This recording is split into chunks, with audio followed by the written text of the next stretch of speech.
What's up, everybody? On today's show, a damper of a national championship coming on Monday night. No SEC teams. Come on. What went wrong with Alabama? Our buddy Chris Marler. He's going to join us to discuss LSU cleans house. Get it? See what we did there? Also, the latest in the SEC transfer portal and who's going pro, who's coming back. Locked on SEC starts right now. You are Locked On SEC, your daily podcast on the Southeastern Conference. Part of the Locked On Podcast Network, your team every day.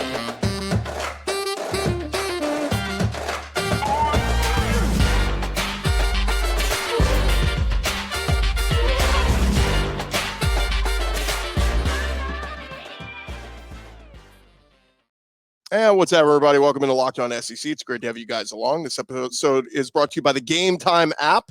Go download the Gametime app, create an account, use our code LOCKEDON for $20 off your first purchase. I'm Chris Gordy. Thanks for making Locked On SEC your first listen every day. Shout out to our everydayers. We're free and available wherever you get your podcasts and on YouTube. Part of the Locked On Podcast Network, covering your team every day. All right, we welcome in now our buddy Chris Marler, host of the Saturday Football Uncensored podcast. He is at Vern Funquist on Twitter. Happy New Year, Marler, and what a crappy way to start the new year without an SEC team in the national championship game. Yeah, that's not my main takeaway. I think I'm be a little bit more selfish, and I was really hoping my team was going to be in it. But yeah, it's so weird. Like I was telling, I had a one-on-one with like my direct boss, which is the most professional thing I've ever said. I was also late for it by 3 minutes, but there was like some comment. She was like, "What do you have planned this week?" I was like, "Season's over." She's like, "There's a national championship on Monday, isn't there?" And I was like, "Oh yeah, I didn't think about that because it's the second time in 18 years or so that the SEC hasn't been in it." Yeah, I love talking. I talk to Greg Sankey every year at SEC Media Days, and my running joke I have every year with him, I go, do you ever get tired of winning? Because there's always all these championships to talk about, and there's almost always a football championship to discuss. And so, what a downer, man. And I'm here in Houston, like it's in my backyard, so. Mm-hmm. I was so excited that like I don't have to travel this year. I got easy access to a bunch of SEC players. Yeah. I'll get this guy from Bama, that guy from Bama. I mean, a few weeks ago, I was like, hopefully it's Bama in Georgia, and I can get both and all this. And now it's here in my backyard, and I get freaking Washington, Michigan. Great.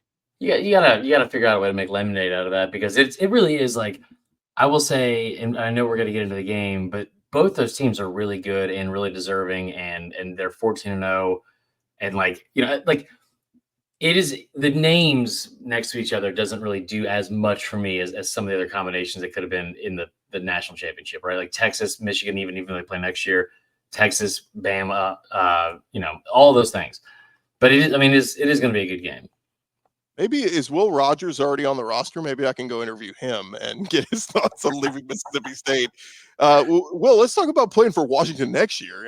I don't know, but let's talk about Marler. What went wrong for Bama? Because I think it was so funny. Everybody I talked to all last week, all the big storylines were, you give Nick Saban time to prepare. Saban with time to prepare. His record is this. And everybody, and it's like we ignored that they were still the underdog. We ignored that Michigan was still the favorite. And even with everybody I talked to saying, I bet on Bama. I did a parlay with Bama. That line still didn't move. Not at all. And it was still Michigan. So what went wrong in your mind as the game played out? I think that what I was expecting, because I think the line thing did scare me because Vegas usually knows, but also we've said it on here before, Vegas was so wrong a lot on Bama this year. And it seemed like they really didn't figure them out because of just some of the lines they had, in their bigger games weren't even close. So I was trying to tell myself that before kickoff, but I remember saying, like, I don't like the Big Ten. I really did not like Michigan going into this. I didn't respect Michigan that much going into this because of the off-field stuff. On the field, I showed you that graphic we did a couple weeks ago, and the deep dive, like where they have over 20 different statistical categories that ranks in the top 5 nationally and defensively. Like average margin of victory, number 1 in the country, like scoring defense, total defense, like fewest passing touchdowns allowed, fewest trips to the red zone, fewest penalties. Like they are so sound in I was going to say in every phase of the game, but clearly not in receiving punts or kicks. I was a little bit surprised when they came out and Bama kind of, punched them in the mouth because they got that turnover and punched it in for a touchdown right away. It felt good. It was the pick that was overturned, like on the first play. Yeah. And then you still get a 3 and out. You get the ball back because of the fumble, and you score on a 34-yard run, which was like, I thought this defense was supposed to be tough to run on. And Michigan went right back down the field. And what was very surprising to me was the play designs and how creative they were on that first drive. Like when Michigan was on script, when they answered, was not what I expected. It was not just like, 1970s, 3 yards in a cloud of dust, we're going to run down your throat. So that was really impressive. And then, for the rest of the first half, Gordy, I've heard people talk nonstop about how like they didn't do this, they should have done that. The passing game was awful. I don't remember there being a passing game or a run game because it seemed like every time they snapped the ball, that's when the panic attack would ensue. Like, fun fact, there were 66 total snaps for Bama, like on offensive snaps in that game. 32 of the 66 snaps were off target. But like you talk about your first 6 dropbacks and you get sacked 4 times, they just did not have an answer early on, and it felt like Michigan was a step ahead. But man, they get to the second half, they make the adjustments like they always do, and you felt good about it because you're up a touchdown with 4 minutes to go. And if there's a unit you feel like you can count on this year and every year under Saban, it's the defense. And it was one of those rare games I feel like we've seen in the past, like Bama missing field goals, Bama having these some fluke stuff that happens where they get beat. All that was happening to Michigan. So, I don't even want to get into the final drive of what happened because it still stings. But there were failures from all over the place. It wasn't just Jalen Milroe's fault. It wasn't just Tommy Reese's fault. But Michigan, man, they were a much better team than I thought or gave them credit for, and they took it to them. Well, let's talk about the play because Seth McLaughlin, the news has come out now, he's entering the portal, and hopefully that's just reactionary. I've seen some of the tweets he's gotten. Look, it's not unique to Bama's fan base. It's everybody. Yeah, everybody's fanatical on Twitter. And, people go, I'm getting death threats. Okay, dude with the egg emoji saying kill yourself. Oh, it's not necessarily a death threat, but like, I get it. It sucks. Yeah. You don't want that. So hopefully cooler heads will prevail. He may talk to Coach Saban and figure out what's going on. No.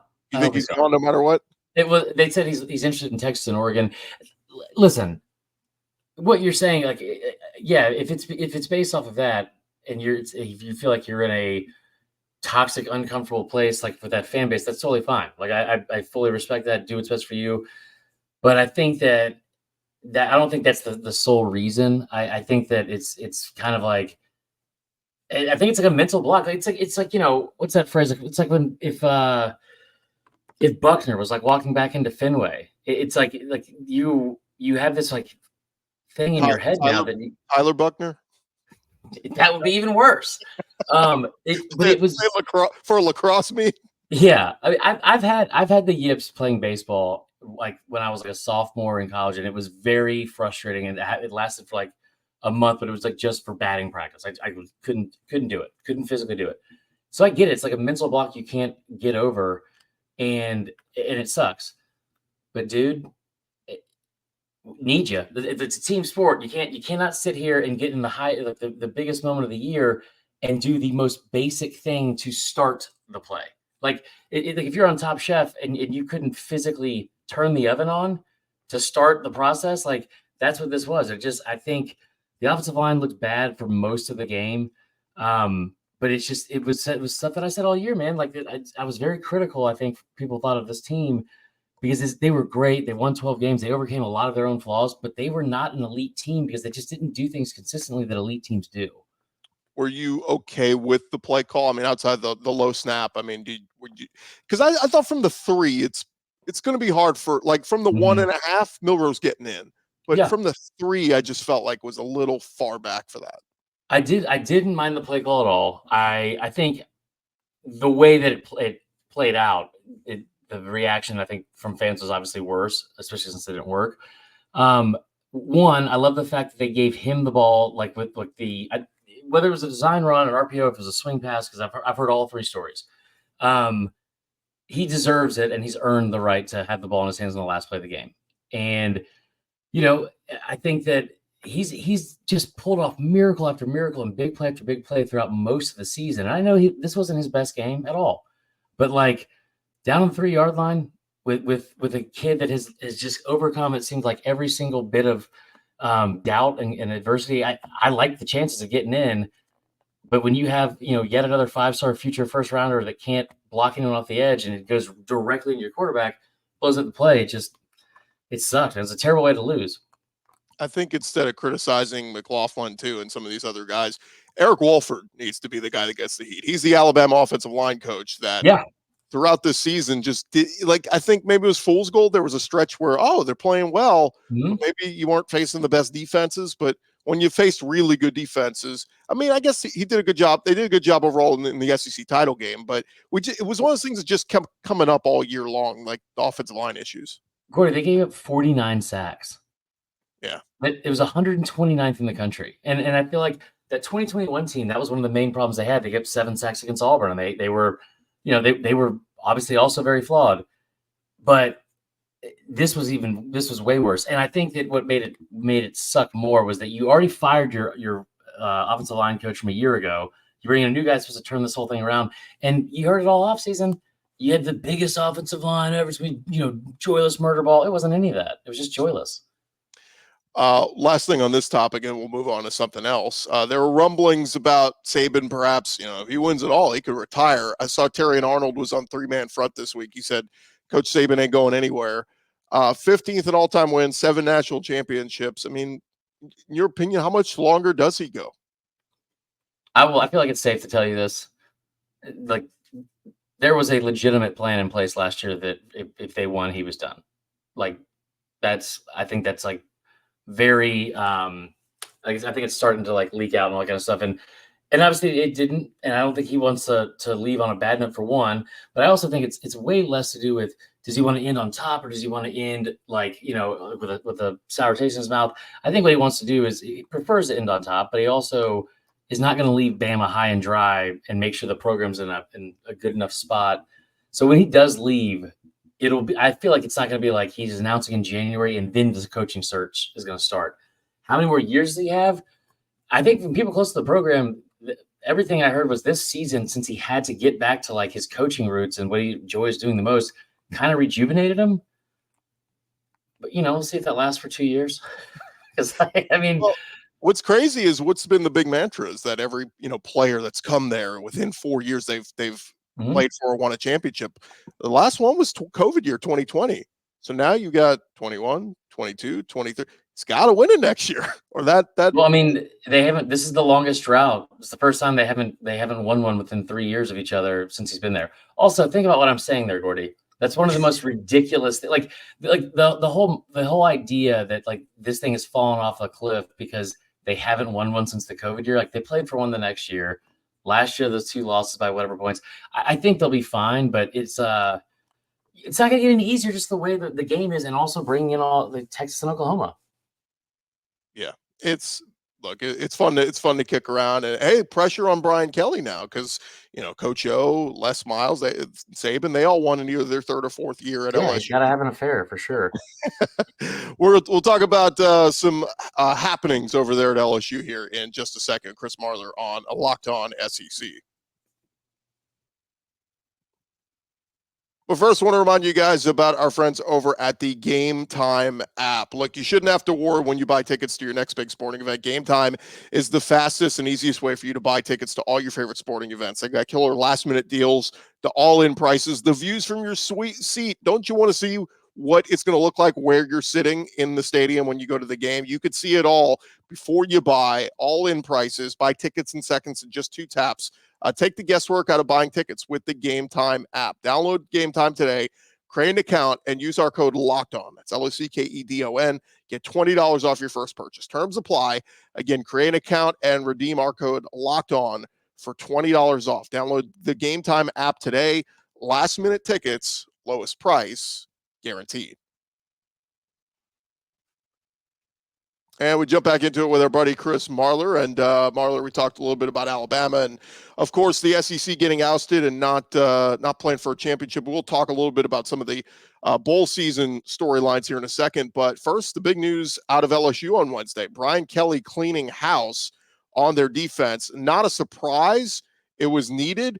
But man, was it magnified? That bowl win over Wisconsin where the offense is scoring, but get a freaking stop. And they did. They got a couple sacks at the end, but like to hear things like, oh, this guy's having a historic day. Like you heard that so many weeks from this LSU defense, like, and it just exasperates. Jaden Daniels, a historically great season, wins the Heisman, but a historically bad defense for LSU. So he had to go. Yeah, I mean, honestly, like I totally get the frustration from LSU fans because it also statistically it somehow wasn't worse than 2020, which I do not understand whatsoever. But looking at this picture, he looks like Jeremy Pruitt and a hot dog had a baby, for one. Two, it has to be infuriating for LSU because it's not like they had a lack of talent. It wasn't like they graduated a bunch of dudes and they had like the bunch of young guys came in or something. Like they had a lot of talent. And I don't know what this guy was doing. Like, I don't know what his game plan could have been. But I remember when they played Florida, I remember talking to somebody near the Florida program. One of the worst things I feel like I've ever heard, which was, yeah, we put up 507 yards of offense against them, but that's like really not that great considering what other teams do versus their own averages. And I was like, geez. I think that Wisconsin, the positive takeaway from that game was that at least the offense still clicked. But yeah, Matt House, firing him doesn't feel like it even does it justice. You should have dragged him through the streets and have everyone throw tomatoes and cabbage at him. So this brings me to my next bullet. I wanted to do this segment. Give me your biggest winners from SEC bowl season. And I'll just start with a couple I'll throw out there. While we're talking LSU, I think Garrett Nussmeier got I think he's firmly entrenched as a starter going into next season. He'll look fantastic. And over at Tennessee, Nico Iamaleava, fantastic debut from him. Look at that last name for Iowa. Jeez. Yeah. Goodness. But Nico doing well. I mean, we can barely say Nico's last name, but like doing what he did against an Iowa defense, like these were big performances because this sets the tone for the offseason. I know the bowl season isn't everything, but this sets the tone of everybody. At least like we look at it and go, oh, well, she should be good next year with Nuss. And Nico with Josh Heupel should be really good for Tennessee next year. Those are the first two I would start with too. I mean, maybe I know that like from biggest winners, it seemed like from everything I read on Twitter, like a lot of teams celebrated a big win in the Rose Bowl vicariously through Michigan, which was nice. No, but all jokes aside, I think those two teams is where I would start.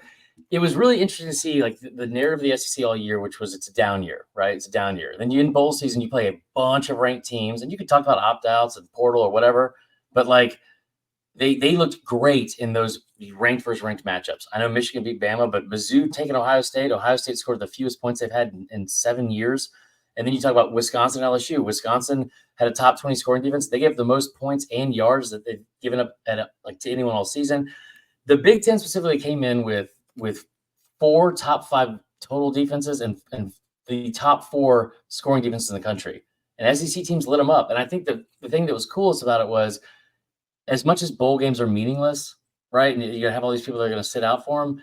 This felt like kind of the old school thing where it's like, hey, we got a freshman coming in for next year. Like, let's see what the future looks like with a guy like Nico. Let's see what the future looks like with Nuss, and we've, finally get to see him play in an actual game. Those two off the bat, Ole Miss for sure. Mizzou, like it just seems like there's a lot of springboards, being. We're ignoring the biggest one. I mean, Georgia repeats basically what they did to TCU in the championship game to an undefeated Florida State team. And look, I get it. The committee was, tasked with a tough test, and Georgia did lose to Bama in the SEC title game by 3. But Marler, you can't convince me Georgia's not one of the 4 best teams in the country. I think I would agree with that. And I think that Florida State, even as a Bama guy, I've said this all year, I think that Florida State deserved to be in. Like, you can't go 13-0 in a Power 5 conference and then tell 84 kids that the 85th member of that team on scholarship, he's hurt, so y'all can't go. I think that Georgia, like you talk about going 29-1, 2 losses in 3 years. There were 6 teams that could make a case to be in the playoff this year. So 2 people were going to have their feelings hurt. And it was obviously those 2. This was a bloodbath from the start, and it felt like Kirby was proving a point, but I don't think it was to Florida State. I think it was to like the committee and like college football in general. But yeah, I mean, it is, I think hindsight's like 2020 with it, obviously, but I also at the same time, like it makes no sense to drop that team for a 3-point loss on a neutral field from 1 to 6. Right. And also say Florida State's better than them, by the way. it makes like kind of the same what's the word? It makes the same little sense for the team that beat them to not jump up as well and make the playoff. A few other things I'll add. Jackson Dart, the world's worst kept secret. He announces he's coming back to Ole Miss next year. Yeah. They beat up on Penn State. They look good doing it. 11 wins. Ole Miss had never done that before in their program history. So that was big. And Ole Miss is set up to run this thing back next year with all the pieces they're bringing in from the Grove Collective. So those are all the positives. I do want to mention the somewhat negative. Look, Kentucky, that was a weird end. I can't I'm not going to hang them for, losing to Clemson. Like, that's a good Clemson team. But so that one, I almost give an excuse to Mark Stoops in Kentucky. Like, you play your ass off. You were in it. You just couldn't get a stop there at the end. But Auburn, this might be a blessing in disguise for losing how they lost to Maryland, because Marler, it was a few weeks ago, Hugh Freeze is up there defending Peyton Thorne going, you kidding me? Look how good this guy got as the season went along. And then after the game, he basically says, yeah, I mean, everything's on the table, It's like, so he did a full, whatever. It's a 180. Is that what you turn around? I think it's a 316 when it comes to brother Hugh. But this is probably what Auburn needed. And look, the portal will reopen again. It's a travesty that Auburn has not brought in another quarterback to at least compete with Peyton Thorne. I have a lot of thoughts on this because I think that the momentum that Auburn fans have somehow gained, despite losing to New Mexico State by 21, losing in heartbreaking fashion against Alabama, but then having basketball season start, which is great, and then also a good recruiting class. I kept saying to people, I was like, it's like they don't even care about the results on the field. Like, they've just only talked about recruiting for like a month straight. And then lo and behold, Hugh was asked about the offensive game plan during this bowl game where they were a 6-point favorite and also had the chance to have a winning season. And he said he wasn't involved in it at all because he wasn't really involved in the game plan. He was focused on recruiting a week and a half after early signing day. I wouldn't have liked that. I didn't like that. Like, at some point, like, recruiting's great, and I understand trying to build for next year. You got to win on the field too, man. You got to win on the field. And I think that the Peyton Thorne thing, we've seen Hugh work wonders with offenses and quarterbacks, even in his first year. This was a joke. It was terrible.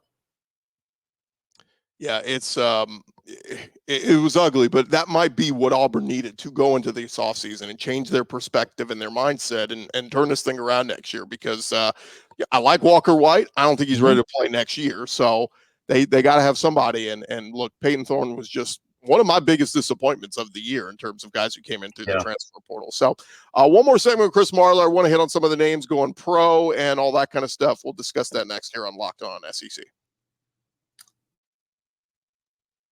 Well, first, this episode presented to you by our friends over at the FanDuel app. Look, the NFL season is wrapping up, and there's still time to get in on the action with FanDuel. They are America's #1 sportsbook. Right now, new customers get $150 in bonus bets guaranteed when you place a $5 bet. That's $150 in bonus bets, win or lose. Their app is super easy to use. There's so many different ways to bet. Live same-game parlays. You can find bets in the new Explore tab. You can make a parlay in the Parlay Hub. They got so much different stuff on there. And, of course, you got the national championship game. I get it. There's no SEC team, but you could still get in on the action if you feel a certain way. So go visit FanDuel.com/LockedOn today.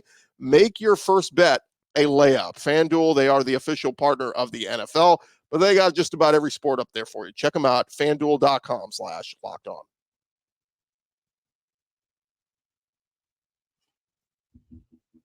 All right, wrapping up here with our buddy Chris Marler. And Marler, wanted to get your thoughts on some of the big names from the SEC this past week. We got 3 different categories. We got going pro, we got guys announcing they're coming back, and we got guys hitting the portal. So real quick to dismiss a few guys that we kind of expected, but they made their announcements. Going pro, we got Georgia tight end Brock Bowers announcing this week.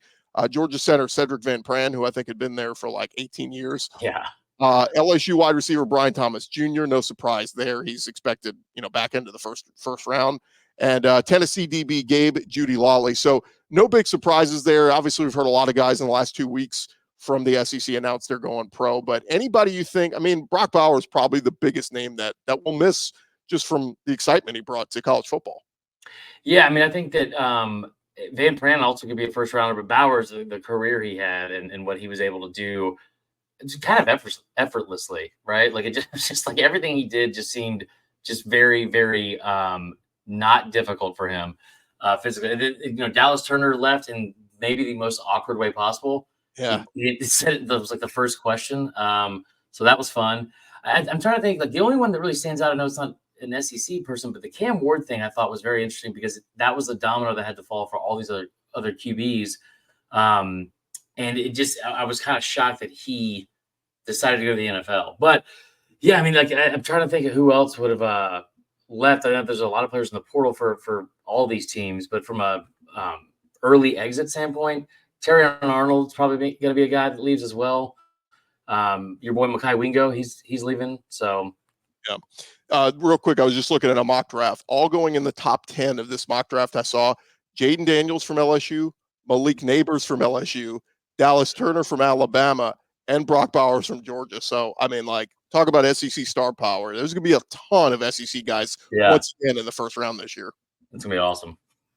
Some notables this week of guys coming back. Tennessee wide receiver Bru McCoy. Not a surprise, but like Nico's going to have some weapons next year. It'll be nice. Julian Humphrey at Georgia might be the funniest one. The defensive back, he enters the portal like a day ago and then immediately comes out and says, I'm staying. Like, okay, like why'd you enter the portal? And then the other one, kind of a shocker, DB at Florida, Jason Marshall is coming back. That's a guy that, was highly thought of and some people thought he was going to move on, but like, okay, Florida's at least got something there on defense. Any of the other names that are out there that announced they're coming back, were you surprised by? There's like speculation about Milrose. I'm glad he's coming back because he definitely needs to. The Bru McCoy thing stands out the most. The Bru McCoy thing, because I think that Tennessee's in a really, really good spot to finally get over the hump next year because Heupel's offense, they finally got a 5-star quarterback that, maybe he's going to be as good as Hendon. But that receiver list, man, and Bru McCoy, let's not forget, he's a former 5-star that's done really well when healthy. And with the young 5-stars and talent they're bringing in at the skill positions, he's going to be a perfect leader for it. I think Tennessee, without having to do much, I feel like they had one of the better wins of the offseason. Just a few more here, guys hitting the portal. Bama obviously had a bunch. Seth McLaughlin, Terrence Ferguson, Chaz Preston. South Carolina linebacker Grayson Howard hit the portal. That was a surprise this week. The one I think we're all intrigued to see where he ends up is A&M wide receiver Evan Stewart. And there was a report that came out like mid-season. It said if he were to enter the portal, Bama would be interested. And then there was a story a week ago that said, yeah, Bama's not interested. Tennessee is in the hunt, and Ole Miss. I'm going, Ole Miss already has like 18 wide receivers. Yeah. For Alabama, a team that has not had an alpha dog receiver these last two seasons, Evan Stewart would be that guy. Like, why would they put out and say like, oh, Bama's not interested in him? So I talked to somebody that I'm not going to like use their name or anything like that because I think that's how journalism is supposed to work. I don't know. But somebody that we ate a bunch of hot dogs with in Nashville, who's like a pretty close person to the program. As soon as I saw that name in the portal, I was like, get him now. Go get him now. And there were rumors that he's a bit of an issue, right? Like off the field stuff. And this is all speculation from my end, but it kind of feels like where there's smoke, there's fire, because if you can't go to Tennessee where they're no longer interested in him with that offense. And all I'm saying is if Bama hasn't tried to bring this kid in and was okay with bringing in somebody like Jermaine Burton, what does that say? Like, what does that say about, I think there's, from what I've heard, there's a lot, there's way too much of a hassle for it to be something that like is worth the issues. Yeah, we'll see. Certainly it's not over. The portal will open again. We'll see tons of movement throughout the spring at the SEC, but going to be fun to watch. He is Chris Marler, of course, the Saturday Football Uncensored podcast. So let everybody know where they can find you. On Twitter, arguing with Georgia fans for the next 3 to 8 days. Vern Funquist on Instagram and Twitter, and then the Saturday Football Uncensored podcast. After you're done listening to this episode and at the start of the day, check us out. We have a new episode every Sunday and Thursday. It's great stuff. Always good to talk with you, Marler. We'll do it again real soon, man. Thanks, brother. All right, that's Chris Marler there. Great stuff with him. Of course, check him out on social media. Always fun to talk with him. Thank you guys for making Locked On SEC your first listen every day. Shout out to our everydayers. Come on back tomorrow on the show. We'll get you caught up on all the latest news going on around the SEC. And you can also check out Locked On Sports Today on YouTube, the 24/7 channel covering the top sports stories of the day with our local experts. So for your second listen, go to Locked On Sports Today on YouTube and subscribe to the first ever national sports 24/7 streaming channel. I'm Chris Gordy. This has been Locked On SEC. We'll talk to you guys tomorrow.